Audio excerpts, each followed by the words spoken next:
دل کی گہرائی سے عرض کرتا ہوں اب تو بڑا سخت وقت آ گیا۔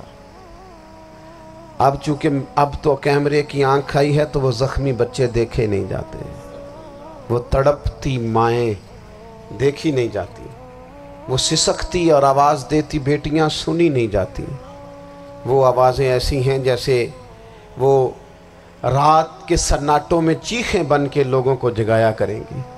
خدا را کچھ جرم ایسے ہوتے ہیں جن کی سزائیں بڑی سخت ہوتی ہیں، جن کی معافی بڑی مشکل سے ہوتی ہے۔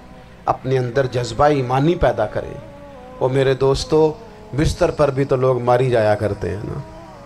اپنی زندگی رسول اللہ صلی اللہ علیہ وسلم کے دین کے نام کرو۔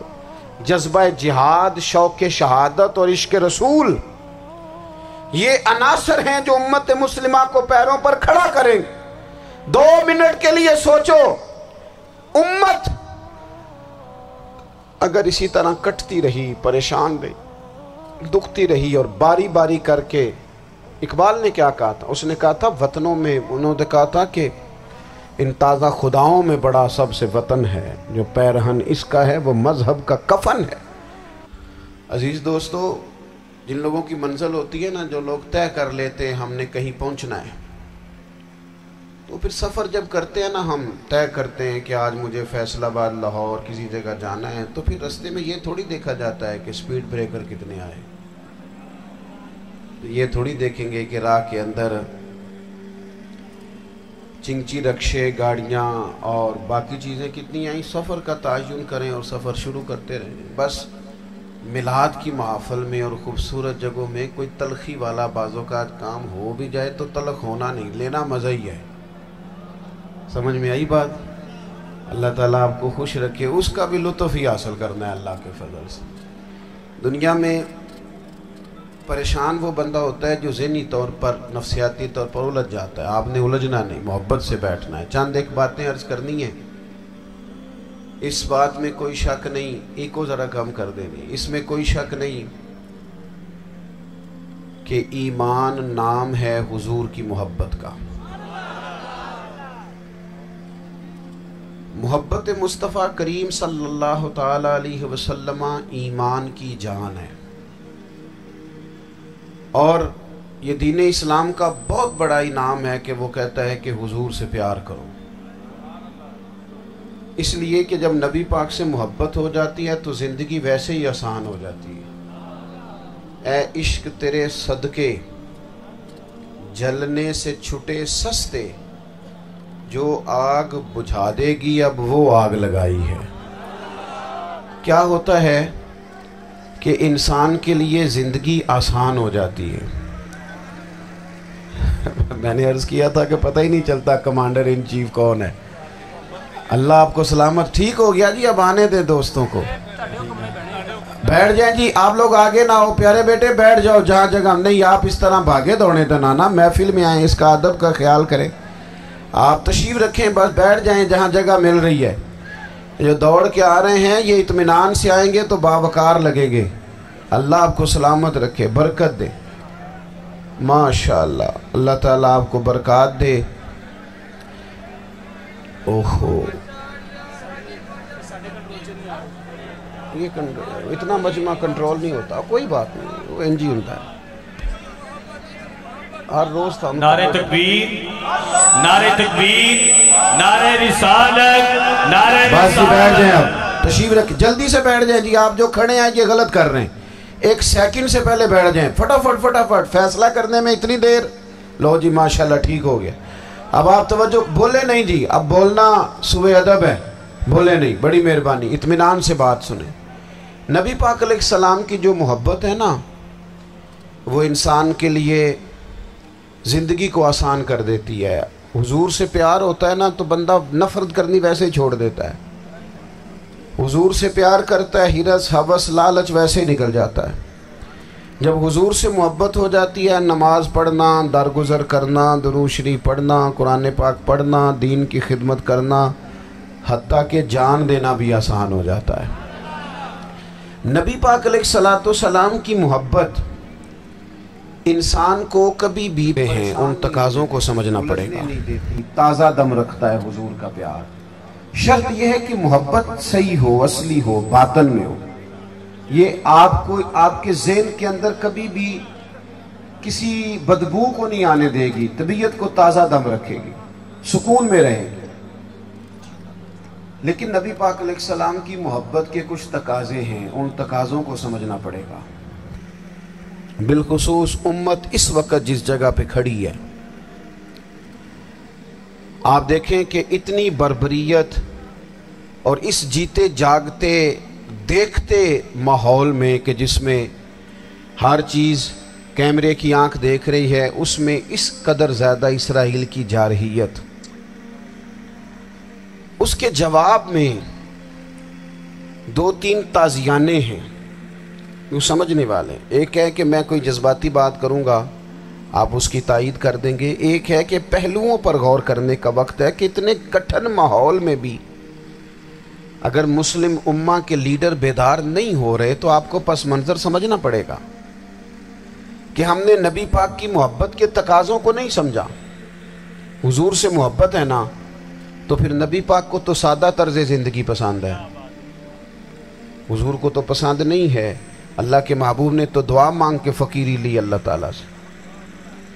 آپ کو پتہ ہے جب بندہ بہت زیادہ آسانیوں میں چلا جاتا ہے، بہت زیادہ اس کے پاس سہولیات ہو جاتی ہے، اس کا مرنے کو دل نہیں کرتا.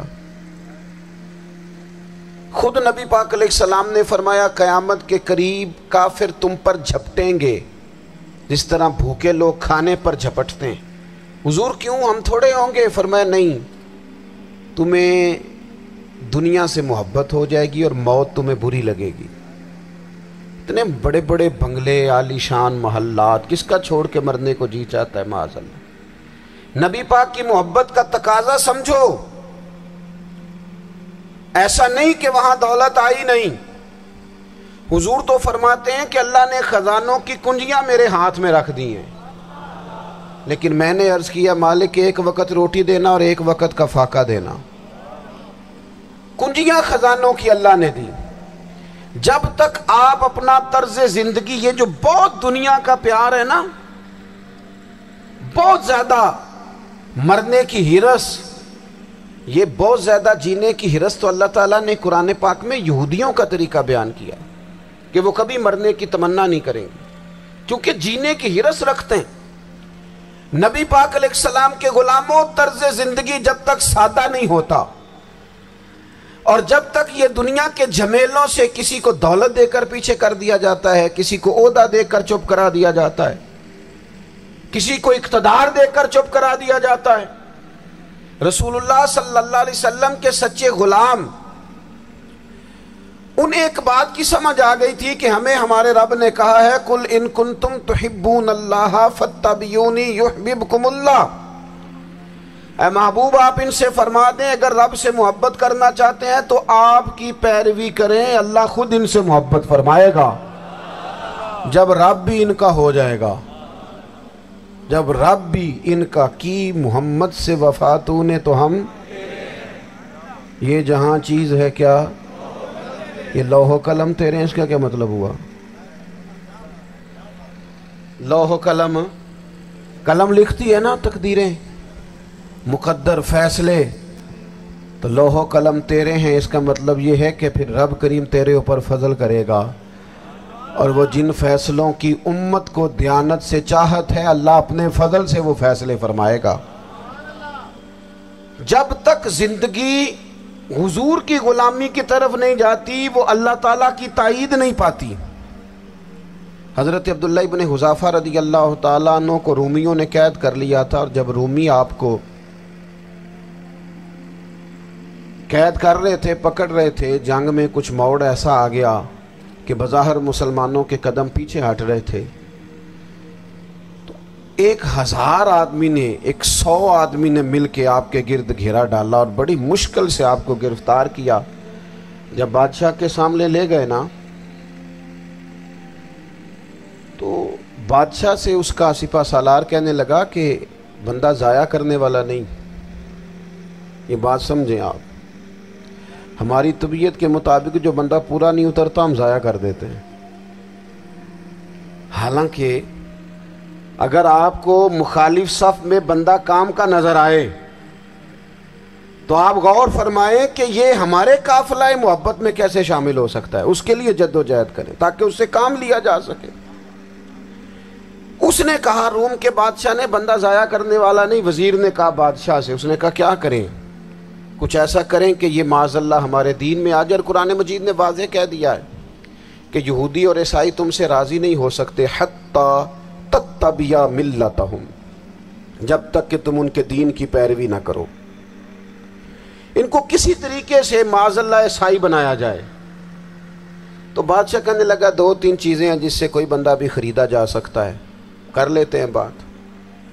اس نے سب سے پہلے حضرت عبداللہ ابن حذافہ سے کہا کہ جتنے پیسے آپ کہیں گے آپ کو ملیں گے, آپ اس دین میں آ جائیں معاذ اللہ.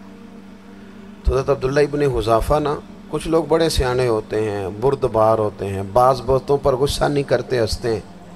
حضرت عبداللہ ابن حذافہ ہنس پڑے, فرمانے لگے تجھے کس نے بادشاہ بنایا, تو بڑا بیوقوف آدمی ہے.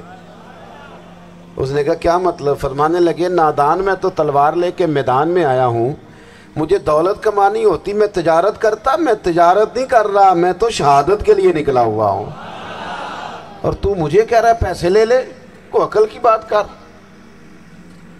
اس نے دوسری بات کی, اس نے کہا کہ میں بادشاہ ہوں, میرے نیچے جتنے بھی عہدے ہیں, وزیر, مشیر, وزیر خزانہ, جو آپ عہدہ کہیں گے آپ کو دے دیا جائے گا, آپ اس طرف آ جائیں. تو حضرت عبداللہ ابن حذافہ کہنے لگے پھر کہتا ہوں تو بڑا نادان ہے. فرمانے لگے میں حضور کا صحابی ہوں, اور صحابی ہونے سے بڑا عہدہ دنیا میں ہے ہی کوئی نہیں. صحابہ وہ صحابہ جن کی ہر صبح عید ہوتی تھی, خدا کا قرب حاصل تھا, نبی کی دید ہوتی تھی. کہا تو مجھے لالچ دے رہا ہے. اب انہوں نے ایک نئی چال چلی.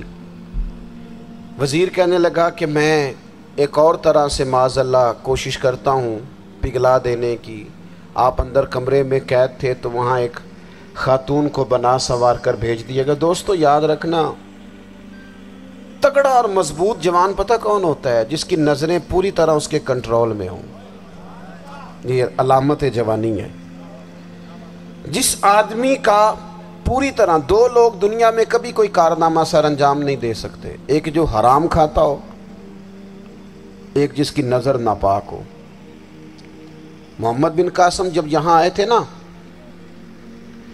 تو ایک دن بڑے پریشان تھے. تو ایک بزرگ کہنے لگے آپ کیوں پریشان ہیں؟ کہنے لگے راجہ دہر سے مقابلہ ہے, اور ہماری فوج تو سندھ کے رستے بھی نہیں جانتی, زبان بھی نہیں جانتی, لڑیں گے کیسے؟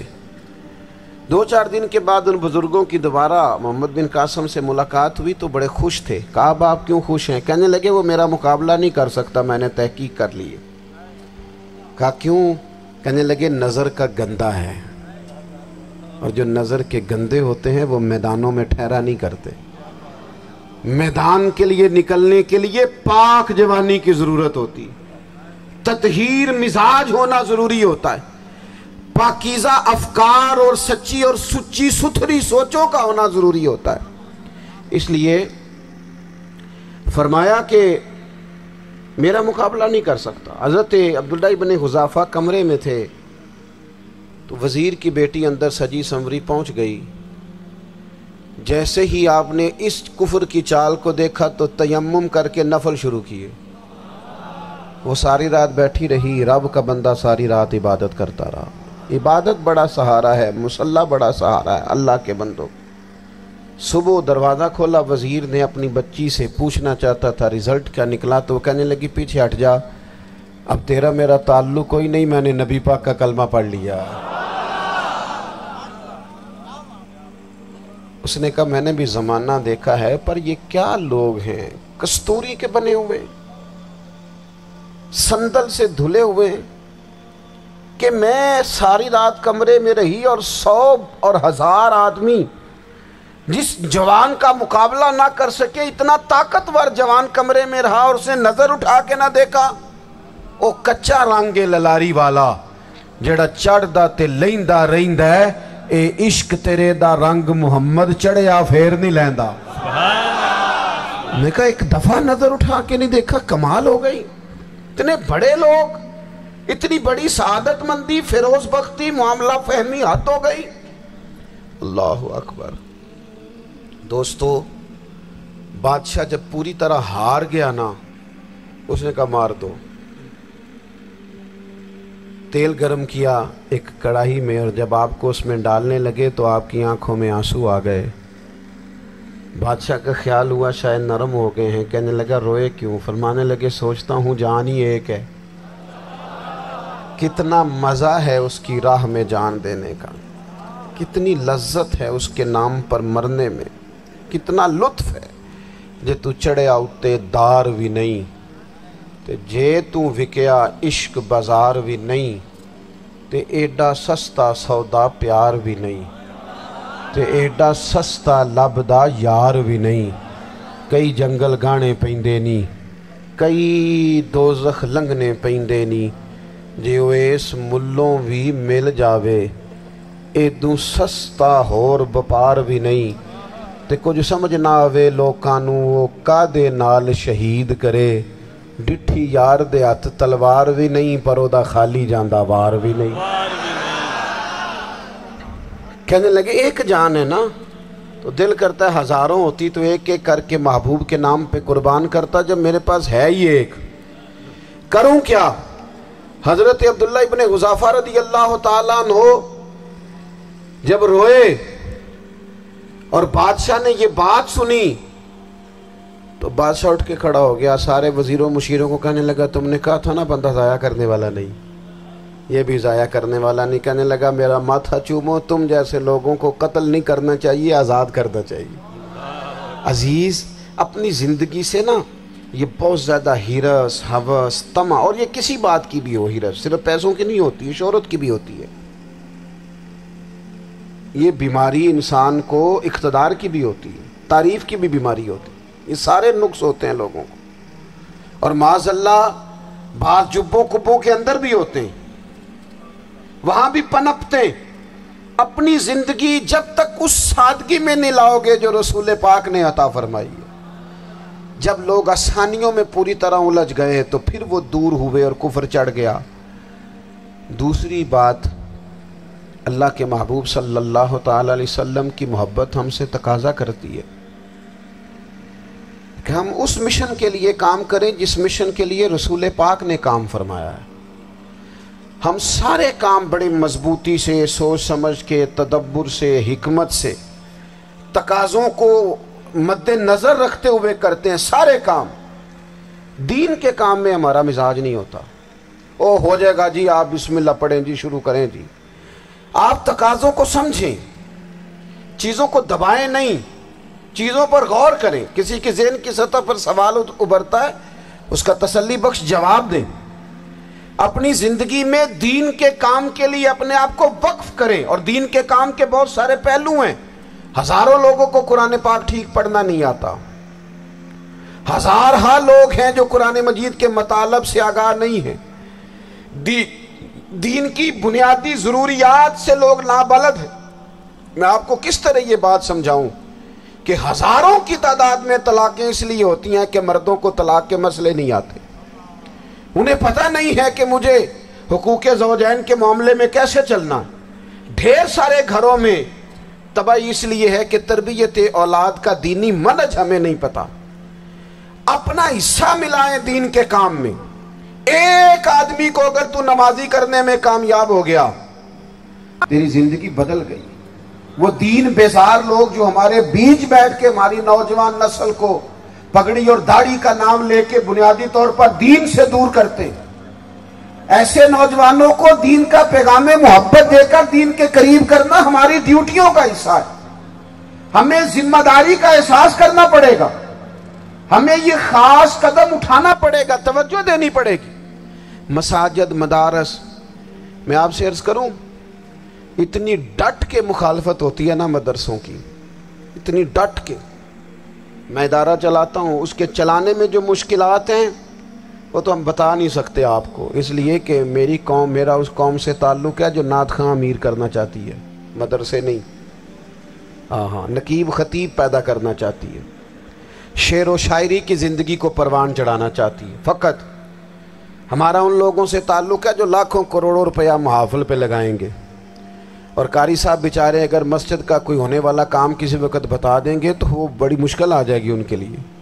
یہ کیسے ہو سکتا ہے آپ نے یہ ڈیوٹی بتا دی؟ مدارس اور جتنا اہم رول دین کو پھیلانے میں مدارس اسلامیہ کا ہے، اتنی زبردست.